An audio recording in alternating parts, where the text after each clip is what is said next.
This is Sophia.org. It's a tutorial website I discovered this school year and have absolutely loved it. My research for the specialist program has really gotten me to delve deeper into student-centered learning strategies. Research does show that student-centered learning results in higher grades, long-term memory retainment, and with students constructing their own knowledge, they have a deeper level of understanding. If you go to Sophia, this is what it looks like. And like I said, it's sophia.org. If you come on here, they actually already have some tutorials for you and some things for teachers as well. So I'm just going to introduce you to that and then show you some other things. If you scroll down, you'll see how you can use Sophia in the classroom. Like I said, they already have several tutorials designed here for you. If you want to look at some other college readiness courses, I'll look at those, and then we'll go look at some college courses. They do have some of these already aligned to the Common Core and the Next Generation Science Awards. We'll look at those briefly as well.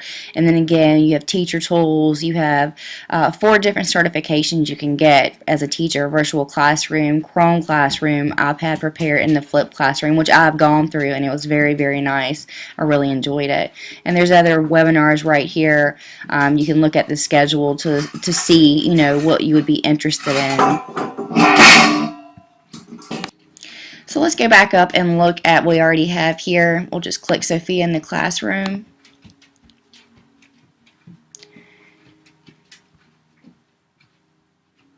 They have homework help, college, and other things that they can do. If you want to look at the ACT prep, they have all of the ACTs here and then some college courses. They even have a learning preference assessment that I'm going to start at the beginning of next year. The ego meter, which is pretty cute to see who your personality really stacks up against. You can earn badges through these.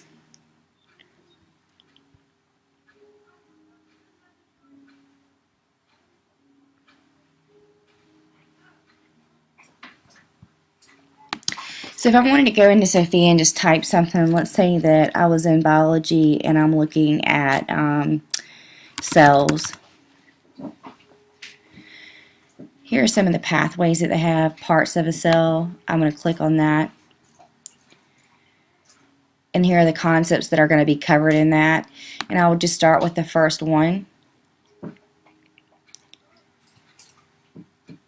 And the tutorial starts out in this one with a slideshow. It does have a quiz over here for you, and you actually earn quiz points, and I'll show you that in just a minute. So for this one, there's not a whole lot to it more than just a slideshow and the quiz, but I'll show you some things that I've done with mine, some things that you can do. I've showed you the college readiness already with the ACT. So let's just click in that. You have refresher courses, college success skills, some of these things you can try online for free. And even for high school students and even maybe middle school, possibly even elementary school, some of these things you can pull things out of the tutorials and use in your classroom. So I really like that. They offer a great deal here.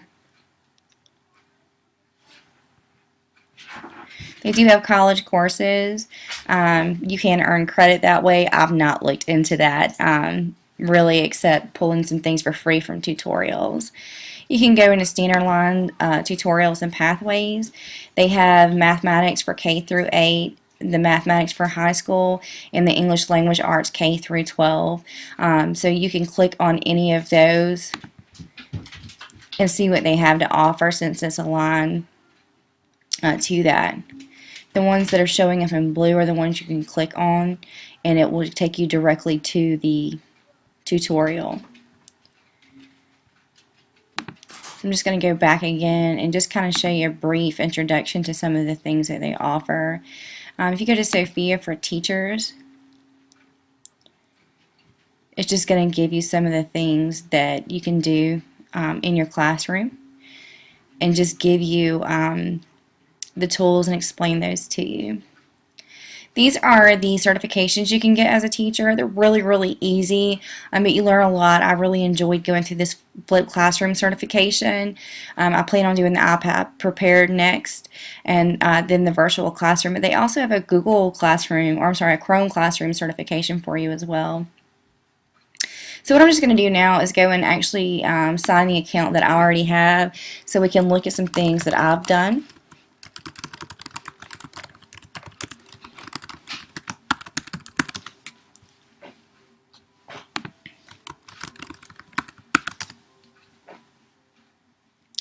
So when we come to mine, you'll see the quiz points are here, and those can go up the more quizzes that you take and pass, and that's more for the students than it really is the teachers. But of course, if you want to get some learning, or you know, for professional development, or if you want to engage in learning just to help you out with your own teaching, you can do that.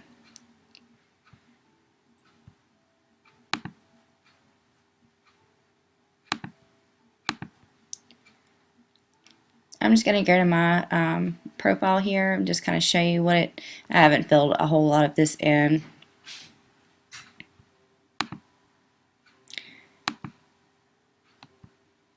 So when I get to my home page, this is what it actually looks like. These are just what I have my most recent, so I'm going to walk you through a few things that I have here, okay? So the first thing that you can do is the groups. And the way that you create groups, if you're familiar with Edmodo, is very similar to that. These are the groups that I already own.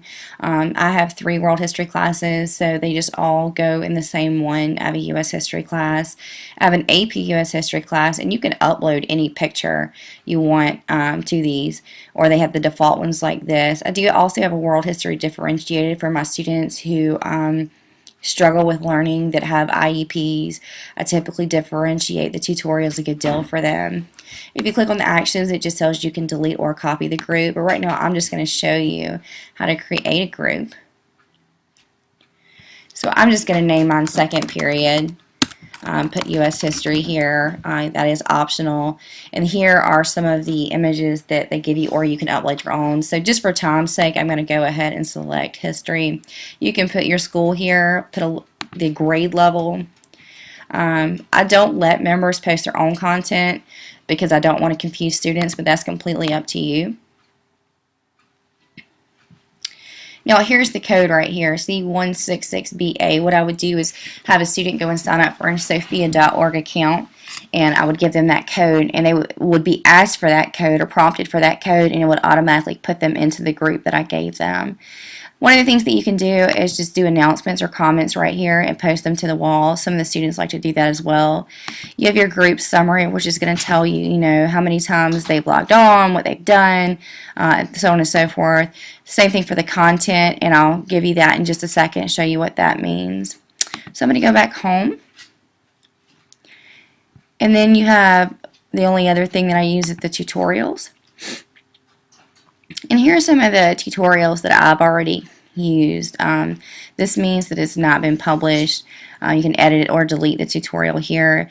What I do is I usually just go in with it by clicking over here. So I'm going to show you this tutorial, and this is based on Social Studies World History 7 from the Georgia Performance Standards. I just included my standard here. I put a medieval knight here, since this is talking about medieval times. I always like to include the Quizlet cards here, flashcards here, and you can just easily embed those, get the code from the Quizlet site. And then I went through some background information. I gave them a podcast to watch. Then they knew their next assignment was to fill out this graphic organizer. They also have a checklist that I give them, and the checklist just tells them, okay, I'm going to check this off on the left-hand side of the very left-hand column, so I can say I've completed this, and that's self-regulating learning and being more responsible and accountable for their own learning. And then on the right-hand side is where I'm going to grade it once they turn it all in together, and it just tells them, you know, how much each assignment is worth. So this would be the first assignment. And here's a podcast just to help them, you know, watch, give them another form of learning, differentiate by multi-representation. Here's a video that I embedded from YouTube. I do use USA Test Prep a great deal because it does have comprehension questions at the end of each video, and the kids really seem to enjoy those, so they'll go watch that one, which is also on their rubric. But their next assignment or task is to read this article and answer the 6 questions. I'm really big into reading and writing literacy in my social studies classroom because I do work in a highly at-risk district. So anyhow, I just went ahead and put the entire reading in here for them, just a secondary source, and they'll go through and they'll answer these questions. Then they know the next thing they have to do is to watch the Charlemagne video on USA Test Prep. Like I said, this is pretty easy. Assignment number 3, or their task, is going to be to answer the think question. They're going to read this case study and be able to come through and tell me, based on what they read, why who is more powerful, a pope or a king. And basically, they have to support their answer with everything they've read. They're also going to answer these questions as well. Then they'll watch another USA Test Prep video, or actually 2 of them, on the feudal churches. And then we have our next assignment. They just have to use these primary sources down here to answer the question. And this is so small here, but I actually gave that to them on a piece of paper. Then they'll watch another USA Test Prep video. They'll create a graphic organizer. I gave them the link to a sequence of events organizer because they need to be able to tell me how increasing trade leads to the growth of towns and cities in medieval times. And they'll actually use this to do that. So they'll read and then they'll actually synthesize and apply the information. And that means they're learning by doing. This is students that are learning. And then what I did for my DOK 4 task was just to bring everything together. And once again, I'm heavy on the reading and writing, especially with primary sources. And the students would take this DBQ. They would answer all of the questions at the end of each document. And then once they get through all of these documents and they answer the questions at the end, they'll come through, they'll answer the questions, and then they'll actually write a little essay for me, open response right here. So it actually incorporates everything that they learned in this standard. The students didn't know how they felt about this at first, and they wanted me to literally just stand there and continue to give them notes. And I didn't tell them, go into a whole lot of depth as to why I was changing the way I was teaching.